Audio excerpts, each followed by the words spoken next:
Okay, this tutorial is going to be basically from beginner to advanced, how to use the Blender application, which is a 3D modeling application, and literally this is going to cover absolutely everything.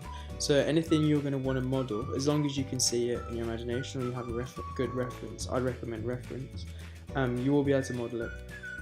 And this tutorial will cover pretty much everything, and I've broke it down into subcategories. So program capabilities, differences between object mode and edit mode, need to knows, so like things that you need to know, short keyboard shortcuts, adding a couple of modifiers that are really, that are the most frequent modifiers used, and a couple of design flows in terms of character creation, creating clothes, and some theory that you're going to need to know when designing things so that your textures render proper and stuff like that. So I'll basically add timer points in the description so you can skip past different things to get to the point you need to get to, just in case you already know about the capabilities of the program, the differences between object mode and edit mode, etc, etc. So that's why I put it there, so just quickly pause the video and then go to the point in terms of time in the description. So first of all, the program capabilities. In Blender, you're going to need to know what you can do with Blender. And that's pretty much, you can create geometry. So you can add 3D geometry, you can create 3D geometry, you can render 3D geometry, you can sculpt on the 3D geometry, you can animate that geometry, and you can add hair to that geometry. And that's the capabilities of Blender. Right, okay, so that's the program capabilities. I'm just going to quickly explain some theory, and that's the difference between n-gons versus quads and geometry and normals. Now, n-gons are 2D planes with 3 sides. So, for example, if I add this,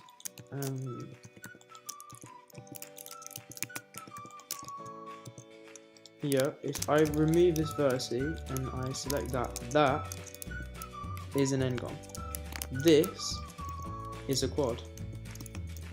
Now, it's important to know the difference between these because your objects need to be made out of these quads rather than n-gons, due to the fact that the normals, which are basically the light, will reflect off this and the texture will come out well in a render or an animation, whereas if you use these, the texture will not map to it properly.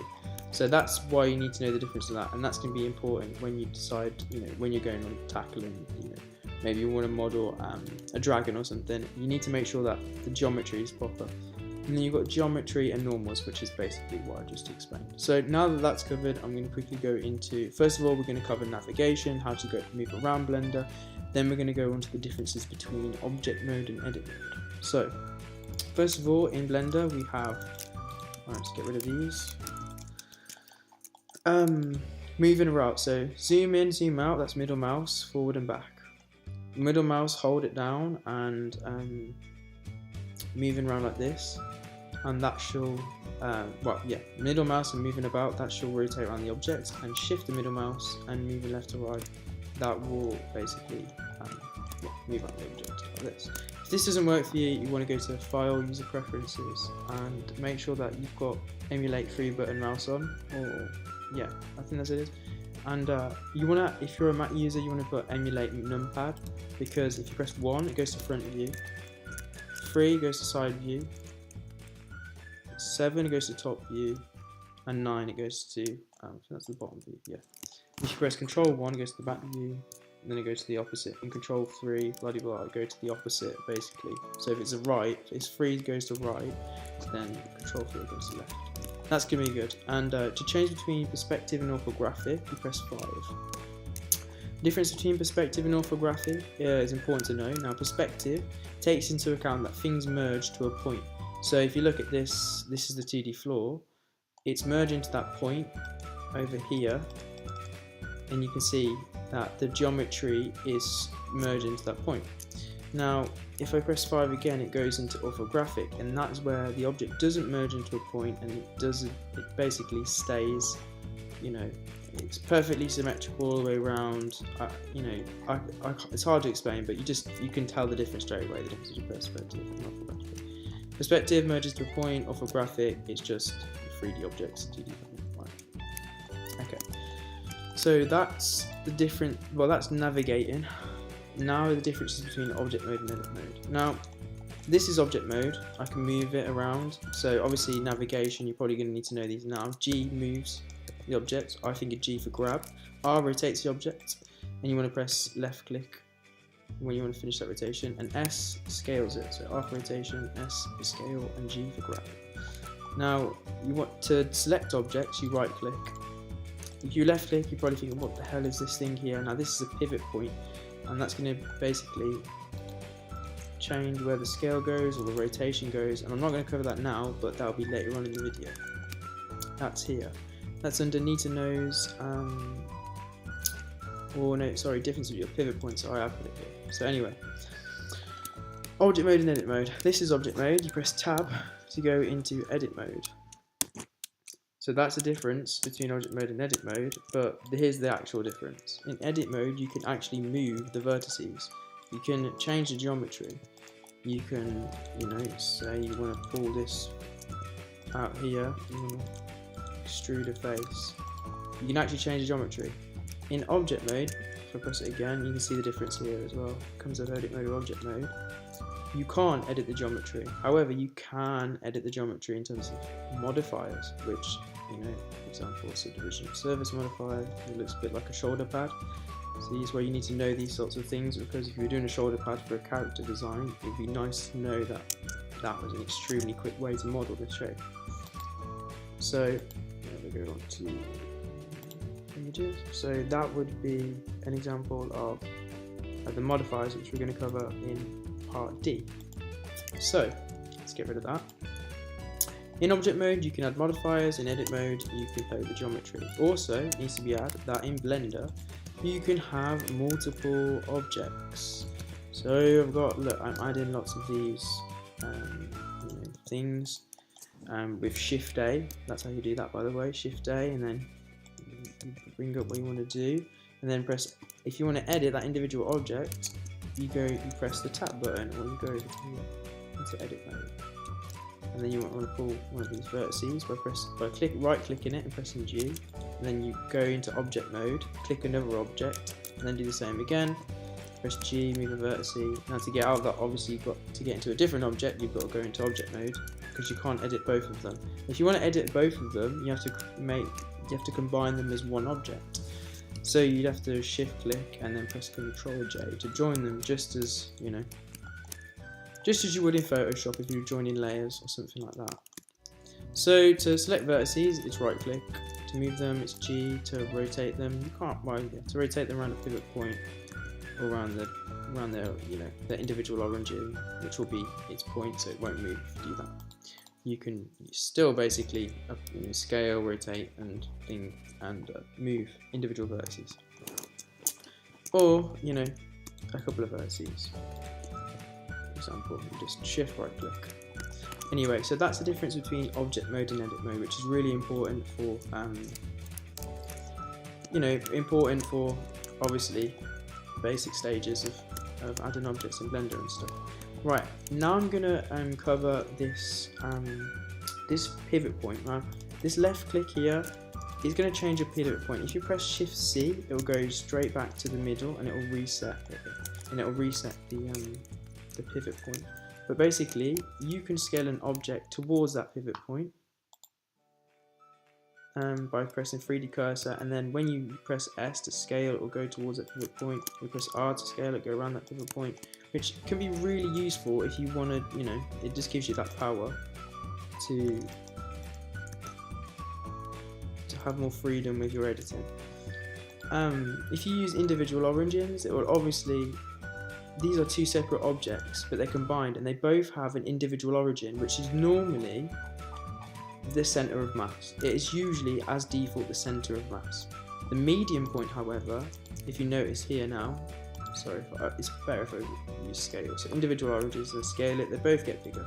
If you use median point, it's going to use this point here, the middle point. So the middle point, so like the middle origin of mass, like the middle center of mass. So now it's scaling them both, but it's based on the median point, which it's hard to see right now. But anyway, that's that. So that's pivot points covered. So that's the difference in your pivot point. Now need to know is, first, well, we've got loop cuts and extrudes. Now this is going to really speed your workflow up. So you need to get used to pressing 1, 3 and 5, by the way. If you see me moving that, it just makes things easier. So if I add an object, Shift A, and I add a cube, for example, and I want to put, I want to add a hole in the middle of this cube. Well, if you press Control and R, it'll add a loop cut. And if you hover over the side you want it, so if I've just pressed it once, now I've got a left click eventually when I'm happy where I want it. But I might want to put it over here instead. So let's say I want to put 2 in the middle. So I put 2 in the middle, like this. Now I've added geometry to that. So now, if I press E for extrude and scale in, I can edit that geometry. So I couldn't do that with an ordinary cube, and this is why you need to know these shortcuts, because otherwise, how are you going to get those extra vertices in there? There are ways to do it, but I'm not going to cover it at this point because there's no point. You can, for example, subdivide, press space, and then subdivide, and then do it on here. Subdivide. And then rotate this, press F. Then you'd have to get rid of this face and make a face. To do that, by the way, you just press and then you create faces here. To delete things, you press X, by the way. So here, oh yeah, I forgot to mention, in the navigation, you can click between vertices, sides and faces. Anyway, I'll just quickly explain, but to do what I just did, you'd have to do that, and you'd have to do it again here and over there. So you need to understand, different ways of tackling objects. For example, if you want to make a drawer, it's probably better to do it this way. A set of drawers, and then you could add bones to these drawers, here and here, and the bone would be connected to this point, so you could animate it pulling out of the drawer, stuff like this. But anyway, I won't get onto that just yet. So anyway, back into edit mode. So the difference between vertice select, edge select, and face select. Now obviously if you get rid of a face, it's going to get rid of the face. You can then put back that face. However, if you get rid of the vertices, look, it takes rid of everything, and all the faces connected to those vertices. So this is important to know. But that's how you select between, if you just want to select a single edge, for example. But you can just right click it, it's not, but yeah, obviously you can right click it after you've got this selected. But if you want to right click a vertex, you then need to go to this point, you need to left click that and then right click the vertex. If you want to make that a bit faster, if you press Control Tab, it comes up with the mesh select mode, so you can then make that whole process a bit faster, which is, in terms of speeding up your design flow, really important. Okay, so that's loop cuts. Now extrude, what I did there when I scaled it in is what extrude does is it adds. I'll just press E and then left click, and what happens is I've added that whole thing that I've selected, including the vertices. What it does is it adds it on top of it, and it connects it to the vertices that are there.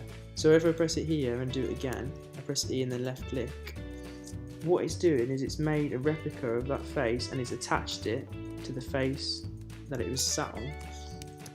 And then you can move this, about wherever you want to do, it's a really powerful thing, because, for example, you could use it to make holes in objects like this, in caves and stuff like that, into objects. It's a really, really powerful tool. You can even select multiple sides and do it, and then you could scale in. What I'm doing is I'm just extruding, extruding. And then left click in, then scale, because I made an extra face. So it's a way of dividing up straight faces as well. So that's the extrude and the loop cut. These are two of the things that you really need to know. And then we've got adding background images. So when you want to model something, for example, if you're drawing something, you might have a reference in front of you. Well, you can use the same sort of thing in Blender. So we're just going to learn this keyboard shortcut N, which brings up this this tools tab. It's sort of like a tools tab. If you press T, it gets rid of this and adds this as well. So that's the tools tab. This is sort of like an extra tools tab. So now we're going to N. We go to background image, we add it, clicking and add an image. So we're going to go to open.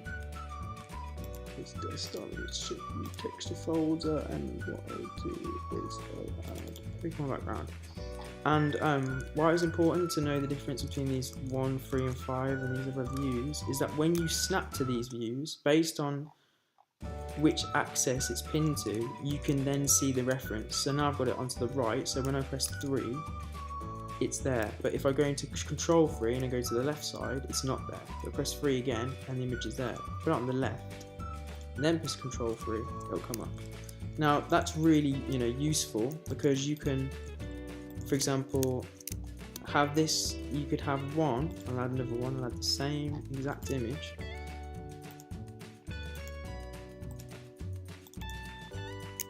But this time we're going to add it to the front view. And now the front view, get rid of this, is going to be lined up with the, you know, with this Pokemon. Now in the right view, or the left view, sorry, Control 3, I've got it lined up with that, with the side view. So now I can model it and the front view to make sure that the geometry, and press Z to go into wireframe mode if you want to see through the object. And I can, you know, move the points on the side view. You can also add another one for the top view, for example. And if you had mirror modifier on and you cut it down the middle, then it would reflect this on the right side. It's really good for sculpting. You know, it's used quite a lot. And you could do that. So that's another thing that you're really going to need to know. And then you could obviously model it on the side view, and then you can get into. That's how you'd model, for example, a Pikachu.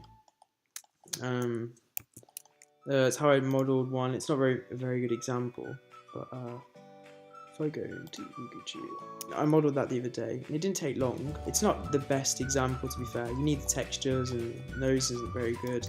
The cheeks aren't, you know, aren't protruding out enough and stuff like this. But I mean, you can. Another one I did litter. And you know, the texture's obviously terrible because I had to just paint it on, but you can, you know, get some good walking animations and some other animations that you could have. It's, you know, it didn't take very long. Obviously the quality comes with putting more time in.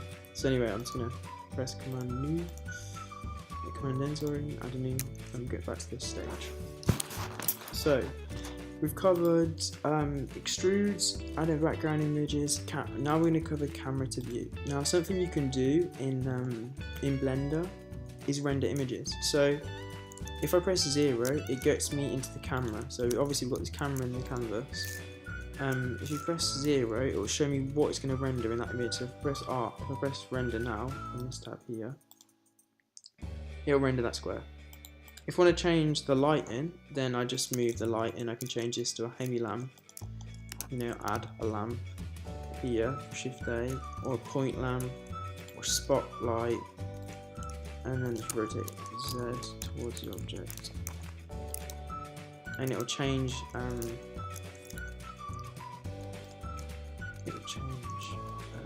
how it renders out, because there's more light there. But, you can make this, because obviously moving the camera, you'd have to do this and you know, rotate it, like, okay, it's still not there. But if you press N and press lock camera to view, wherever you move with the navigation now, the camera will stay there. And then come out of lock, and then press 0 again, so you're out of it.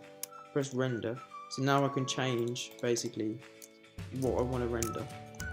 It's much easier, makes things much more quicker. So that's camera to view. Adding on objects, Shift A, explain that. Now, I've explained like, you know, adding objects if I want to add like different objects. The base, you've got spheres, icospheres, cylinders, cones, and torus. So if you want, you can obviously make things out of these things. But you can sort of brainstorm and watch other tutorials on, you know, how you can use these like basic shapes to create, you know, more complex things by using these, by combining these basic shapes. But there's one thing that you do need to know, because you can sort of work that out for yourself. For example, if you want to make, you know, a hat, you could use that. But you need to know a bit about 2D geometry editing, because you've got a bit more power. So you go to edit mode, scale it down, extrude, which replicates the points, attaches them. and then do this like that, connect these points, and I've got a bit of a monk hat. So you'll find different ways of attacking different objects in order to get them out. But one thing you do need to know that you might not be able to work out yourself is basically curves, making curves. So if I wanted to make, for example, the handle of, that's great. If I want to make the handle of a door, for example, I could add a curve here, and you want to go for a Bezier curve. I'm rotating it on the X by 90. So to do that, I press R, then I press X, and then I press 90, and I rotate on the X. I want to scale this up. So we've got, and I'm going to rotate it around. So we've got the handle there.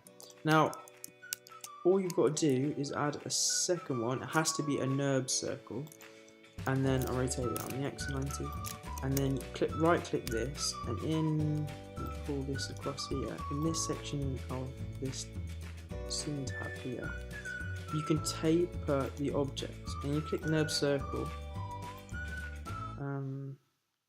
bevel object, sorry, and click NURB circle.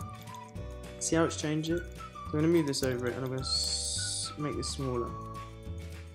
But you've just sort of made the basic mesh for a handle. I mean, to that, you could add a UV sphere and put it, press G, move it there, and then you've got the handle there. But to take this a little bit further, you can taper this object. So now I'm going to add a second Bezier curve, sorry, rotate on X by 90. And I'm going to right click here, and I'm going to taper this object.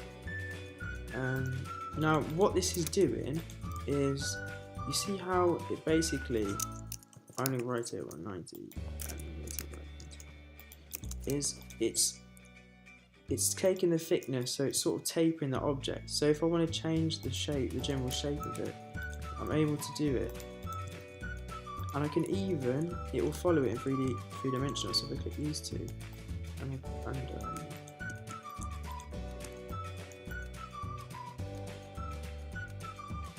it doesn't. It doesn't do that. I thought it did. It might actually. But anyway, it'll taper that object, and then once that's done, all you've got to do is press Alt C, and you put curve. So you make it's now a curve, and you can't edit that in edit mode, other than obviously changing it. But you can, I could maybe give it a bit of a edge by that, moving around the geometry, smooth that out, and then scale it down. By the way, we have these two different things. I've got to mention shading. You have smooth or flat shading. So obviously, you want to see the individual surfaces, flat, smooth, so it smooths it out. It's like a magic trick. So there we've got sort of like a handle. So you could use these to, obviously just use your imagination. You could use those to make, a plethora of different things, an array of different things. So you've got, now you've got this bank of knowledge on how to attack things. For example, if we go for a bench, well, it's going to be made of cubes, and you could just, you can obviously, now you can get into edit mode. You can select this side here into Z. Sorry, two things I want to add. Box select, which is B. So if you go to wireframe mode, which allows you to select through the object, so I'll select that all the vertices. Whereas if I just box select this, it just select the side. So press C again, and I press 3 to change. That's what I'm doing, to change my views. B, the left click, let go. It selects that whole thing. You could do Control Tab, click face, and then click it like that. But I don't know. I like to. You do it your own way. Vert select and then box select. You can also press C, and if you up and down with the middle mouse, you can change what it selects. If you middle mouse click, it gets rid of selection. So that way there's another way of doing it. Anyway, so if I want to make a bench, I could do this, bring this out. Oh, sorry. And that could be you could have a wheel there, so maybe you add a torus, or you use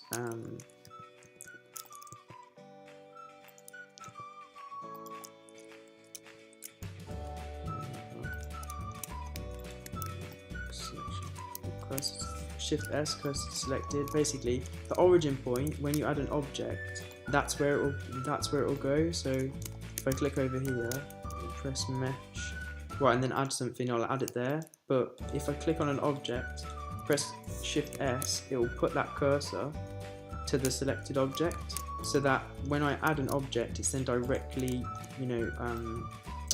directly on the object. So it'll be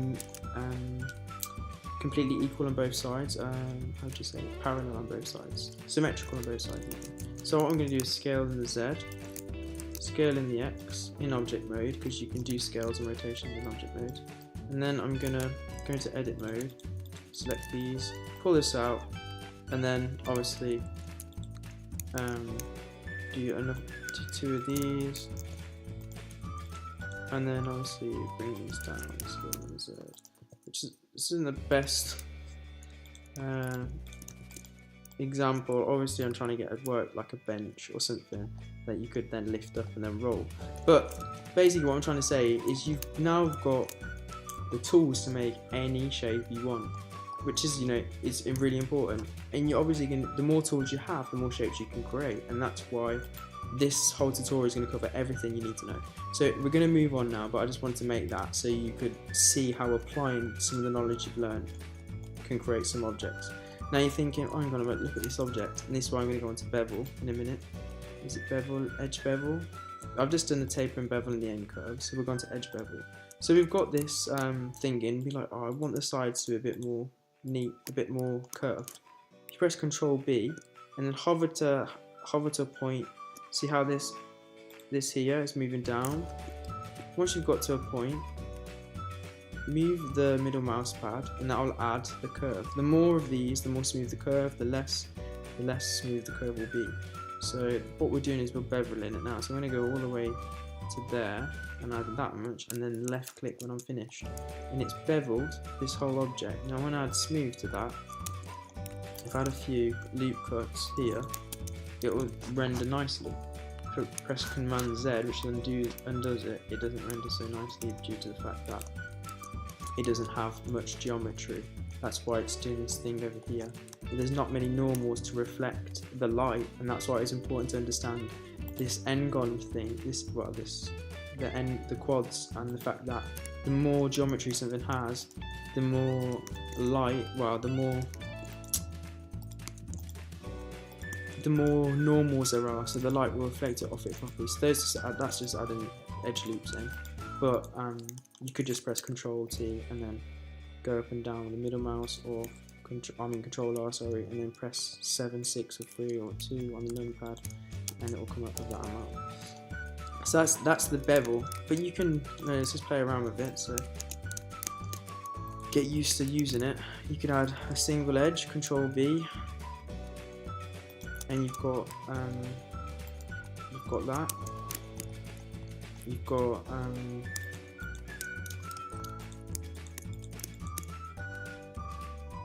I mean that's pretty good. You can do it there as well. You've got like an eye, you could use that for an eye if you wanted. I wouldn't recommend it, but use that for an eye. So that's the bevel. We're then going to move on to smooth versus solid shading, which I've already covered. So what's next? Subdivision and Boolean modifiers. So first of all, subdivision modifiers. Subdivision modifiers are a character designer's best friend. They are absolutely amazing. They are brilliant because they enable you to do things like this. To break up the object. So to break up the object and easily edit it. So I can do this. Scale it out. Scale it out. We've already got like a fat person's neck or something. But what it does is it breaks up the geometry. It breaks up the geometry. It breaks up the geometry between these points. So what does it do? It subdivides the surface. But if you leave it in with the actual subdivision surface modifier on, you can change the object like this before applying the subdivision surface modifier, and you can get some really wacky, that could be an eye patch for example, but you can basically make any you know, curved object, if you're making a curved object, something that has, you know, some sort of curvature, you can either use blocked objects like squares and then blender over the top of, and then sculpt over the top of them. You're going to use curves, or you're going to use a subdivision surface modifier and do that. You can, obviously, there is a third way, and if you want to do it like this, you can. But that's that. Let's add subdivision. Let's apply it. It's been object mode to apply them, by the way. You can, if you understand how to make curves, if you can individually edit vertices. Now, this might be something you do if you don't want to sculpt in terms of making human faces and stuff, once you know the basic mesh of how to create a human face. But that's another way of editing objects, is by these individual faces. So, next thing you're going to cover, and there's something I missed out and I really want to cover it, and I'm going to add it to here, to need to knows, so it's number 10, and that's proportional editing. It's so powerful. It's one of the most powerful things you can use. That combined with subdivision surface modifier is just the way to go with designing things. But anyway, as I was going on, I was talking about edge bevel, basically the Boolean modifier. Now, Boolean modifier is going to enable you to put holes in objects, to put squares in objects. So if I want to curve this out of this, for example, it's going to be really odd. If I want to put this hole into that, if I add surface modifier and Boolean, add subdivision in object mode, Boolean, and make the difference, I just got to right click that, and in this pad here, if you don't know how to get it, it's N. So now this item is the Bezier Curve. If I right click that and press difference and click the object, Bezier Curve, where it is, can't find it.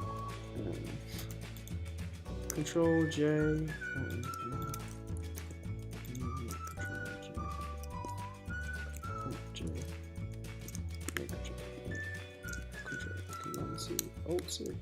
Yeah, mesh from curve, and now it's a Bezier curve. So now I can click that Bezier curve because it's now a mesh, and then it's on, and then select it, press H, and that'll hide the object, and it will basically put that hole in there. Now you can change. You just want to make sure that you know the difference. If it's a flat object like this, it's really important to know this.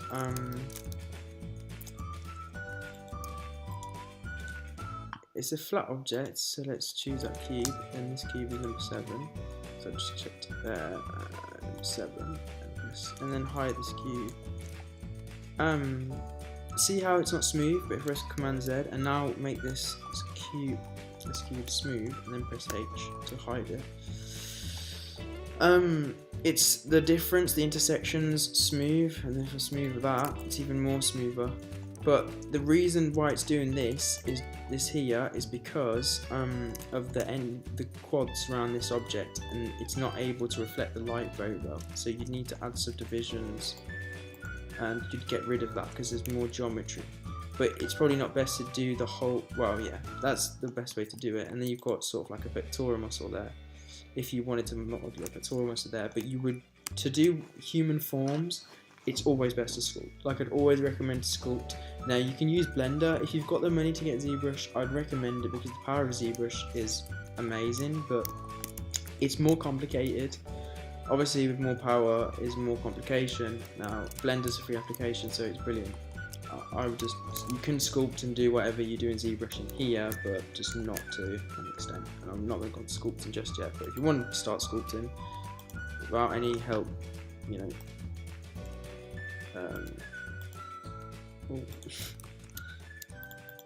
do it to your heart's content, and come into here. You can turn that into some sort of mask.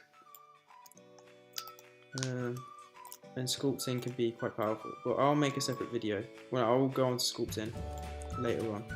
Maybe in this video, maybe in this other video. I'm not decided yet. I'm decided. Anyway, next stage is modifiers. So I went to the Boolean and the Subdivision. I'm just gonna quickly go over the mirror. So a mirror modifier will obviously mirror where you want it. I can have it in the x-axis, y-axis, and z-axis. However, it's really important to know this. It's going to mirror it based on its origin. So if I want it to mirror it, if I want to mirror it here, I need to change the axis to there, and I need to right-click in Object Mode and set this origin to the 3D cursor. So if I want it there, for example, I'll set the origin to the 3D cursor. And now when I mirror it in the x-axis, it mirrors it based on its origin. And you've got some sort of like mask here. I haven't covered proportional editing. I've just got to remember that. I'm going to cover that now in a second. Sorry. But that will mirror it. And there's a really important thing. If you're going to model a character, and that's that merge limit, if you see it. Yeah. Sometimes. I add subdivision surface modifier to this, and then get rid of this edge. So I added a loop cut, got rid of this edge. I've got this mirror on, and these vertices aren't connected. But if I include them, if I put the merge limiter, they will be.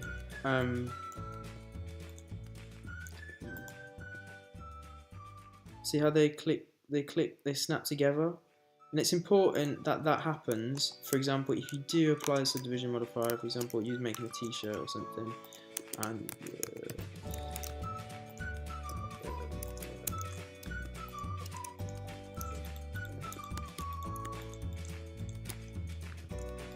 just extrude in, skirt in, and then move it out.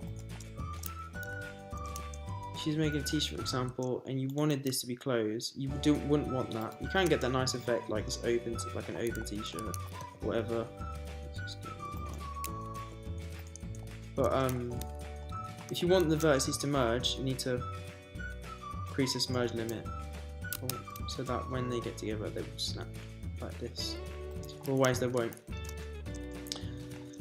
So that's obviously you sort of understand the power of. It sort of shows the power of Blender there in just making objects very quickly. Power to make objects really quickly on this. And that could be a shirt. Well, obviously not that because it's very good. But with more time spent there, you could. Right now, proportional editing. It's like your best friend. It's brilliant. If I just scale this out, and I'm going to put a subdivision modifier. I'm supposed to apply it. And I'm going to edit mode. Now, if I press O, it's down here, and press enable, and move it, it moves the vertices. It doesn't just move this vertice. So if I turn it off, it moves that vertice. Put this enable on, and it moves the vertices in this circle. Now you can change the amount of this circle by up and down on the mouse button. See how you then, just like you could use a subdivision surface modifier, you can scale, you can G for move, you can move the objects, you can scale to that point and scale, just some of the vertices, all of the vertices, rotate the vertices, change the shape of it like that. And that can all be done with proportional editing. It's really, really a powerful thing. I think I would say experiment with it, but just be aware that that's a way of tackling different objects. And I mean, once you've learned all the things in this tutorial and you start using them, maybe a couple of other tutorials off of people on how to use the use of these things. But if you know all these things, then when you're watching these other tutorials, you know exactly what's going on. So that's the important thing. This is just very basis. Once you know this, you know everything. Well, you can sort of learn everything. So that was the mirror modifier. That's proportional editing. That's all that covered. Now I'm just going to quickly go on to design flows. Now I sort of hinted at it before and press Command Z to get to this point. Now how I went with a square here. There are design flows that you can take. So I have a subdivision modifier. I'm going to scale this up. I'm going to go into sculpting because I need to use a bit of sculpting for this. Just for a small thing. I'm going to press G for grab and then move it down. I need to apply some more brackets. Subdivision. And I've quickly made ahead that the use of subdivision mods, subdivision surface modifiers, square objects, sculpting, and knowledge of individual vertices and stuff like this are going to be what you use to create your characters. But in terms of character design flow, it just basically means understanding that you're probably going to start with a square or a cube or whatever. You're going to add a subdivision surface modifier. You're going to add vertices, for example, there's the hips. So I'll scale that. Scale it all out. This is going to be the neck. The second one here. Scale X, scale.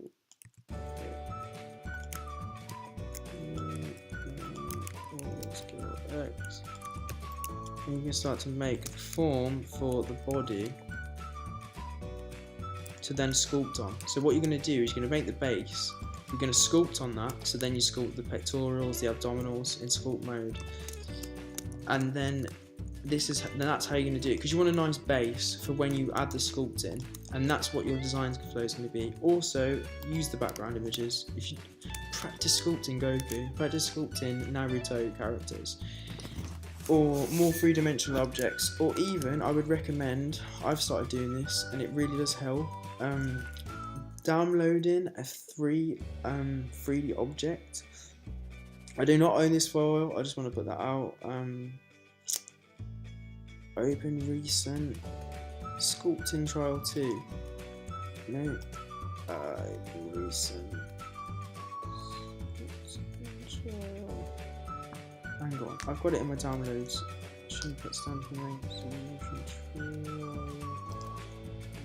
That standard figure, yeah. This should work. Like that. Get a 3D object and try and make this object. So add a subdivision surface modifier to grab it, move it, and then sculpt upon it. But you're going to start off with this base mesh, and you're going to need to know that in the character flow, you're going to have a 3D object like this. You're going to bulk it up, then you're going to, so it's the general shape. Then you're going to sculpt on top of it, and that's how and then you'll finish on with you'll finish with your actual, your T-pose or whatever. So now all that's covered, I'm going to go on to, I'm going to quickly talk about sculpting. So what I'm going to do is I'm going to add a subdivision surface modifier. And I put it up to, I think it's best to go for about 6. Then I'm going to sculpt mode, and I'm just going to quickly go over some of the things. So sculpt, draw. I'm going to draw in ears or something. Oh, hang on, a couple of things. First, symmetry and dynatopology. So if you don't have this, if you do not have this, this high subdivision count, you can't really sculpt much on it. But you can if you have dynatopo. So I'm going to explain this. So if you don't want to use dynatopo, just make sure there's enough, there's enough vertices to get a smooth finish. There are a couple of brushes. You click here. You can press S for sculpt, most smooth. You can press G for grab, quick hotkeys, and it's usually the first letter of what it is. So C for clay, and they'll have different things like clay is just a general clay brush. Clay strips are brilliant for making muscles. For example, you can make the pectoral muscles, like this, and then if you press shift it smooths, or you can go to the smooth one. You want to make sure that the strength isn't too high. So yeah, anyway, I'm going to actually explain everything. So you've got the size of the brush, press F up and down to change the size of the brush. Strength of the brush, this is how much, how much effect it's going to have on the geometry, so how much it pulls the geometry out, or whatever the effect that it has on the brush. The strength of the brush.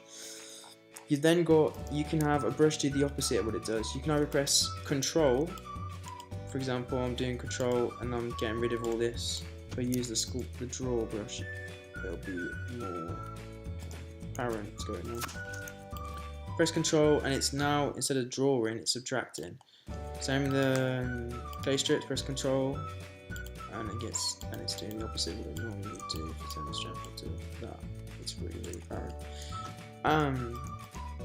So there are the few things you're going to use for clay strips for muscles, clay for building things up, inflate for pulling out or pushing in ice. For example, press control with the inflate brush turned up, and you can create holes for eyes really well like this. Obviously it's hard to see with the geometry like that. You can create holes for eyes like this, and then smooth it out. If you want to change how much you smooth, because obviously the strength of smoothing will change, you have to go into the smooth brush to then change the strength of it. So you've got these different brushes. So another thing is you can mirror it in Y, X, and Z, or mirror it in all of them. So I think it's like a Yoda character here.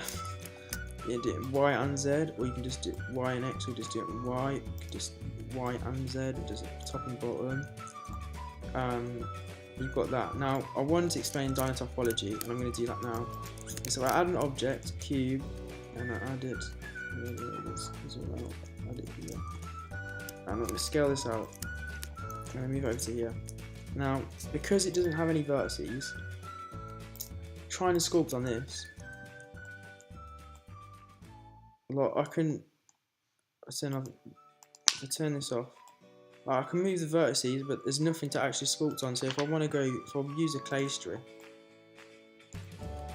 I can't draw on it. But if I hit dynatopology and click that, what it will do is will add mesh. You just set the detail. The lower it is, I put it to 1. It's rather laggy, so I put it to 6. You're now adding geometry onto the object, rather than using the existing geometry. Now this will make more sense if you actually understand what's happening when you're sculpting. Now I'm just going to go into this and press Z, press edit, go into edit mode, press Z. Now what actually happens when you're because this is a hollow object. You're not actually sculpting onto something. Like when you use clay, for example, obviously you're sculpting onto an object. And press Z here. Here, you need to understand what's actually happening. You're really just pulling the vertices out. So when I'm dragging on these vertices, they're actually just pulling out. They're coming closer towards me in space. The same thing with the clay, and it's going to have a different effect on how much it pulls out, so that it's going to have a different drop, a drop from the center point, in terms of how much it affects that individual vertex to the vertices, towards the exterior of the perimeter of the circle of effect, of the area of effect. You need to understand that this is what it's actually doing to the geometry. So it's actually just, changing the vertices that are already there, and that's why we need a high subdivision, high subdivision count if you want to get that smooth shading. It's because we're not actually adding geometry. But if you just want to keep the ordinary geometry, just add dynatopology and it's great. They both have their drawbacks and stuff though. Like if you have dynatopology, look at all this. Look at all these engons. It's not going to reflect light very well. When you add in a text, that's going to be awful. Whereas, you see how the geometry is beautiful. Lovely engons, edge loops. It's all brilliant, lovely. Subdivision with surface modifier, and that's one of the big differences. But you're still both going to need to retopologize it, and what that means is projecting this, this like detailed geometry onto something that has less vertices, because you notice here vertice count is quite high, 24,000. The more vertices it is, the more the processor has to work, the more information the processor has to work with. So if you add this into a game, you don't retopologize it, the game's going to lag. So if you retopologize it by reducing the vertices count, by projecting the geometry onto this for a topology, you'll save a bunch of processing power, and you'll be able to get much more detail into your games. Well, if you make games, or even for the rendering will be much quicker as well. And it's just, it's good. That'll be part of the design flow. But that's pretty much, that's everything it covers. I've covered creating geometry, sculpting geometry, editing geometry, some theory. So yeah, some theory. Some theory. Sculpting, obviously didn't cover much on sculpting, but I covered as much as possible. I just wanted to get the rough gist of it, and that's pretty much everything. You can make animation, you can do rigs and stuff.